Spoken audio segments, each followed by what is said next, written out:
जय हिंद बच्चों। इस समय आप लोग महामना इंस्टीट्यूट के यूट्यूब चैनल से जुड़े हुए हैं और इस चैनल में मैं आप सबका स्वागत करता हूं। आज हम लोग class 10th mathematics Hindi medium NCERT book के 8th चैप्टर त्रिकोणमिति के परिचय की प्रश्नावली 8.1 के क्वेश्चन नंबर 6 को देखने जा रहे हैं। बुक आप सभी लोग खोलें और क्वेश्चन नंबर 6 को देखें। ये सब क्वेश्चन काफ़ी इम्पोर्टेंट हैं। यदि कोण ए और कोण बी न्यून कोण है, कोण ए और कोण बी दोनों न्यून कोण है, आपको पता है कि वह कोण जो 90 अंश से छोटा होता है वह न्यून कोण होता है। जहाँ cos A is equal to cos B, तो आपको सिद्ध करना है कि एंगल A और एंगल B दोनों आपस में बराबर होंगे। ये हम लोगों को सिद्ध करना है। चलिए, दिया हुआ है cos A is equal to cos B। ज़रा देखें, यह है कोण A, तो कोण के सामने की भुजा लंब हो जाएगी। हमने आपको बताया था कि कर्ण कभी चेंज नहीं होता है, लंब और आधार जो होता है वो चेंज होता है। तो कोण के सामने की भुजा ये लंब हो जाएगी और ये हो जाएगा आधार। अब ज़रा आप cos A की वैल्यू निकालें, तो cos बराबर आधार बटा कर्ण होता है, तो आधार है AC और बटा में कर्ण, कोण A है। कोण A के सामने की भुजा ये लंब है, ये आधार है, ये कर्ण है। तो cos A बराबर हो जाएगा AC और बटा में कर्ण, ये है AB। अब देखें, अब cos B, तो अब इस बार हम लोगों को कोण B ये लेना है। तो जब ये कोण लेंगे तो कोण के सामने की भुजा लंब हो जाएगी, तो इस बार ये लंब हो जाएगा और ये आधार हो जाएगा। चलें ध्यान पूर्वक देखें, तब यहाँ भी कोण के सामने की भुजा ये लंब हो गई, ये आधार हो गया। तो अब cos B बराबर आधार बटा में कर्ण हो जाएगा, तो आधार है BC और बटा में कर्ण हो जाएगा AB। जरा देखें, इधर भी AB है, इधर भी AB है, तो AB से AB कैंसिल हो जाएगा। अब ये हो गया AC is equal to BC। जरा देखें, AC आपको मालूम है कि किसी भी त्रिभुज में बराबर भुजा के सामने के जो कोण होते हैं वो बराबर होते हैं। तो देखिए, यह AC है, AC के सामने का कोण B है, तो ये हो जाएगा कोण B। और फिर BC, तो देखें BC के सामने का कोण है A, तो ये हो जाएगा कोण A। तो बराबर भुजा के सामने के कोण बराबर होते हैं, तो कोण B कोण A के बराबर हो गया, तो लेफ्ट को राइट और राइट को लेफ्ट कर दें तो कोण A जो है कोण B के बराबर हो जाएगा। और यही आप लोगों को सिद्ध करना था। तो इस प्रकार यह जो है सिद्ध होता है, यानी क्वेश्चन नंबर 6 जो है आपका सॉल्व होता है। देखते हैं क्वेश्चन नंबर 7 को। यहाँ दिया है cot थीटा इक्वल टू 7/8। देखिए, इसको हम थीटा मान लेते हैं, तो 7/8 cot थीटा है, तो tan जो होता है लंब बटा आधार होता है, तो cot जो है आधार बटा लंब हो जाएगा।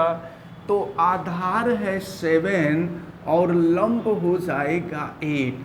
अब हम कर्ण निकाल लें पाइथागोरस प्रमेय से, तो AB square is equal to, देखिए सीधे हम रख देते हैं, तो 7 का स्क्वायर करेंगे 49 हो जाएगा और 8 का स्क्वायर करेंगे तो 64 हो जाएगा। और फिर देखिए क्या हो जाएगा, AB square is equal to, ये हो जाएगा 113। इसको जोड़ दें तो 113 हो जाएगा। और अगर AB का मान निकालेंगे तो हो जाएगा अंडर रूट 113, ये हो गया अंडर रूट 113। अब चलिए देखिए, तो आपको फर्स्ट में इसको सिद्ध करना और सेकंड में मान ज्ञात करना है। फर्स्ट में इसका मान ज्ञात करना है और सेकंड में इसकी वैल्यू ज्ञात करनी है। तो पहले साइन थीटा और कास थीटा का मान निकाल लें। तो अगर देखिए हम यहीं से साइन थीटा का मान निकालते हैं तो साइन थीटा बराबर लंब बटा कर्ण होता है। तो लंब है 8 और कर्ण है अंडर रूट 113। साइन थीटा निकल गया। फिर अगर यहाँ से कास थीटा की वैल्यू निकालेंगे तो आधार बटा में कर्ण हो जाएगा। आधार है 7 और कर्ण है आपका अंडर रूट 113। तो चलिए वैल्यू हम फर्स्ट को सॉल्व कर रहे हैं। तो 1 प्लस साइन थीटा की वैल्यू रख देते हैं। तो 1 प्लस साइन थीटा की वैल्यू 8 अपान अंडर रूट 113। फिर 1 माइनस साइन थीटा, ये भी हो जाएगा 8 अपान अंडर रूट 113 अपान 1 plus cos theta. Cos theta की वैल्यू है 7 अपान 1 अंडर रूट 113। अब फिर हो जाएगा 1 माइनस 7 अपान अंडर रूट 113। ध्यान दीजिएगा ज़रा, ये a प्लस बी और ये a माइनस बी है, तो a square minus B square हो जाएगा। तो 1 का स्क्वायर करेंगे 1 और माइनस 8 अपान अंडर रूट 113 का स्क्वायर कर दीजिए। तो 8 का स्क्वायर करेंगे 64 हो जाएगा और रूट 113 का स्क्वायर करेंगे तो 113 हो जाएगा। अब तो ऊपर सॉल्व हो गया। अब ज़रा नीचे वाले को हम सॉल्व कर लें। तो यहाँ भी a प्लस बी और a माइनस बी होगा। तो a square minus B square, तो 1 का स्क्वायर करेंगे 1। अब माइनस 7 बाई अंडर रूट 113 का स्क्वायर करिए। तो 7 का स्क्वायर करेंगे 49 हो जाएगा और अंडर रूट 113 का स्क्वायर करोगे तो 113 हो जाएगा। चलिए इसको अब देखें ज़रा, हम सॉल्व कर लें। तो इसको सॉल्व करेंगे तो ये हो जाएगा 113 माइनस 64 अपान 113 और फिर ये हो जाएगा आपका 113 माइनस 49 अपान हो जाएगा ये आपका 113। चलिए इसको सॉल्व कर लेते हैं। अब 113 में से हम 164 को माइनस करें और फिर 113 में से हम लोग 49 को माइनस करें। तो अब देखें, ये 113 में से 64 हमने माइनस किया, 49 हो गया। ये 113 और 113 में से 49 हमने माइनस किया, 64 हो गया। अब ये हो गया 49 अपान 113। सॉल्व करेंगे 113 ऊपर चला जाएगा और फिर 64 नीचे आ जाएगा। तो 113 से 113 कैंसिल हुआ, ये हो गया 49 अपान 64। तो आपको जो है ये देखें 1 plus sine theta into 1 minus sine theta upon 1 plus cos theta into 1 minus cos theta की वैल्यू ज्ञात करने के लिए कहा जा रहा था और इसको हमने ज्ञात कर लिया। ये आ गया 49/64। तो ये फर्स्ट पार्ट सॉल्व हो गया। अब इसके बाद ज़रा हम लोग सेकेंड पार्ट को सॉल्व करें और देखें कि सेकेंड पार्ट में वैल्यू क्या मिल रही है। तो देखें सेकेंड पार्ट में आपको करना क्या है, काट थीटा इज इक्वल टू 7/8 है और आपको काट स्क्वायर थीटा की वैल्यू निकालनी है। तो सेकेंड पार्ट को हम यहाँ कर दे रहे हैं, ये काट स्क्वायर थीटा यानी काट थीटा का स्क्वायर। तो काट थीटा की वैल्यू है 7/8 का स्क्वायर कर दीजिए। तो 7 का स्क्वायर कर देंगे 49 और 8 का स्क्वायर कर देंगे 64, तो निकल गया। तो इस प्रकार आपको क्वेश्चन नंबर 7 का फर्स्ट और सेकंड दोनों पार्ट सॉल्व हुए। अब हम लोग क्वेश्चन नंबर 8 देखते हैं। क्वेश्चन नंबर 8 में दिया हुआ है, यदि 3 cot A is equal to 4 तो यहाँ से अगर हम cot A की वैल्यू निकालें तो ये हो जाएगा 4/3 और cot बराबर होता है, देखें ये आधार बटा लंब होता है, तो आधार 4 हो जाएगा और लंब 3 हो जाएगा।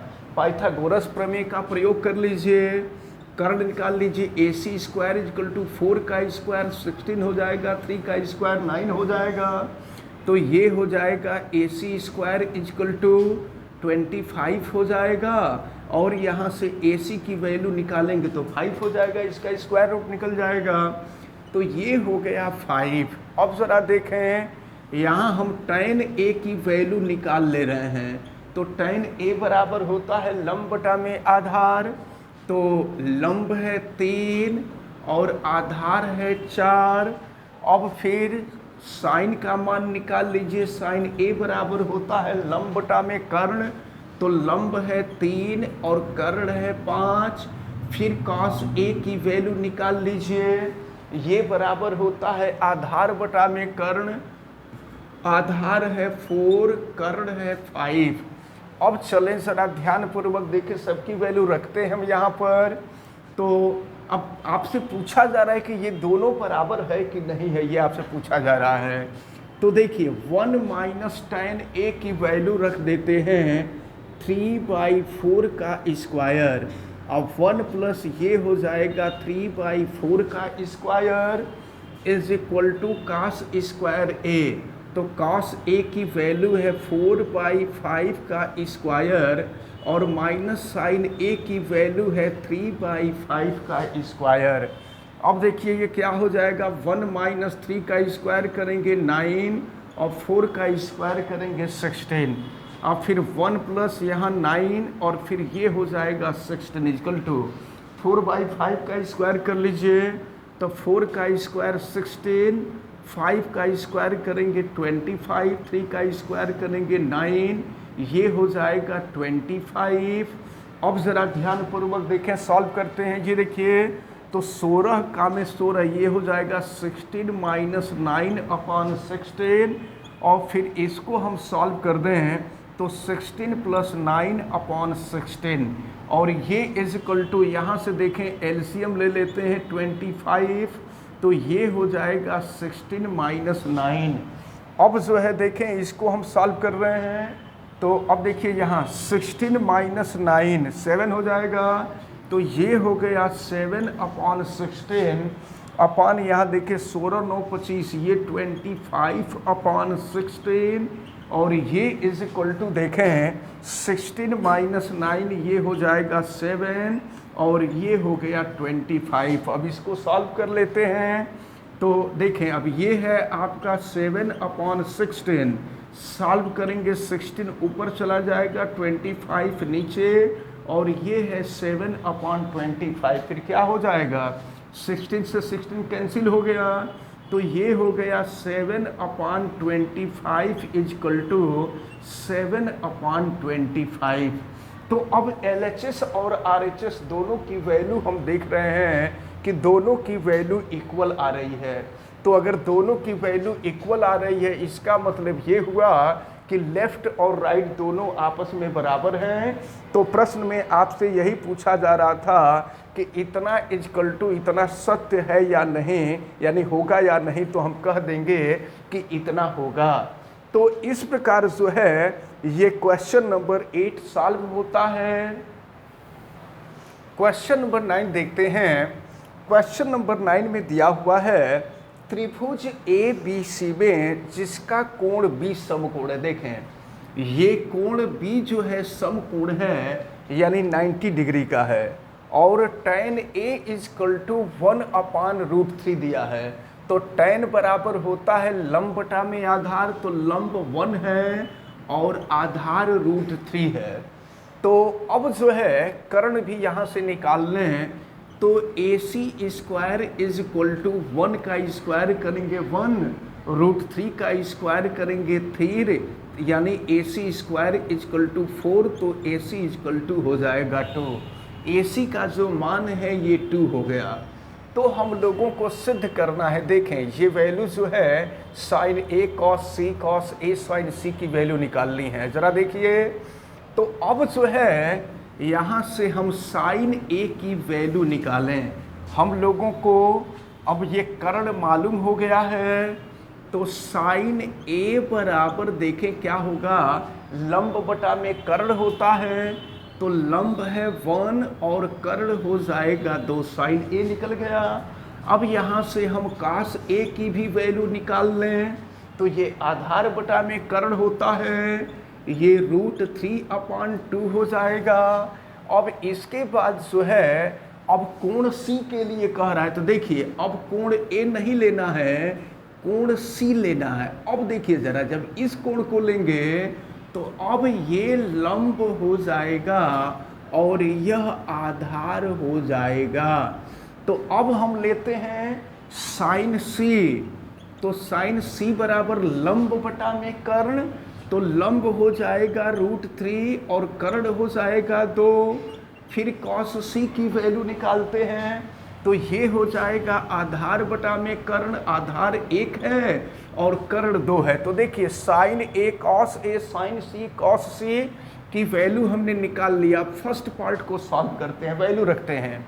तो साइन ए की वैल्यू है 1/2, इसके बाद कॉस सी की वैल्यू भी है 1/2, फिर कॉस ए की वैल्यू है √3/2 और फिर साइन सी की वैल्यू √3/2।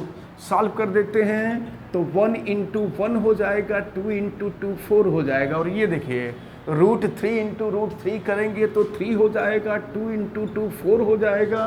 और इसको सॉल्व कर लीजिए, एलसीएम 4 ले लीजिए, तो 1 + 3 ये हो जाएगा 4/4, ये कैंसिल हो जाएगा तो 1 हो जाएगा। तो ये फर्स्ट पार्ट आपका सॉल्व हो गया, फर्स्ट का आंसर 1 आ गया। अब इसके बाद हम लोग सेकेंड पार्ट देखते हैं। तो सेकेंड पार्ट में देखिए, सेकेंड पार्ट को सॉल्व करते हैं। Cos A √3/2 cos C 1/2 minus sign A 1/2 sign सी √3/2। देखिए क्या होगा, √3 में 1 का मल्टीप्लाई करेंगे √3 हो जाएगा, और ये हो गया 2 × 2 4, और 1 में √3 का मल्टीप्लाई करेंगे √3 और 2 × 2 हो जाएगा 4। तो √3/4 से √3/4 कैंसिल हो गया, ये आ गया 0। तो अब इस प्रकार ये जो क्वेश्चन नंबर 9 था, क्वेश्चन नंबर 9 भी सॉल्व होता है।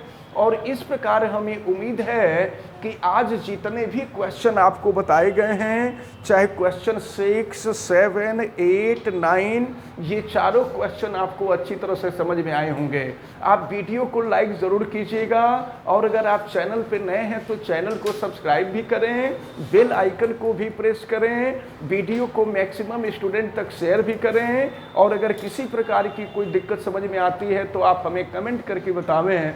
आप सभी लोगों का बहुत बहुत धन्यवाद। जय हिंद।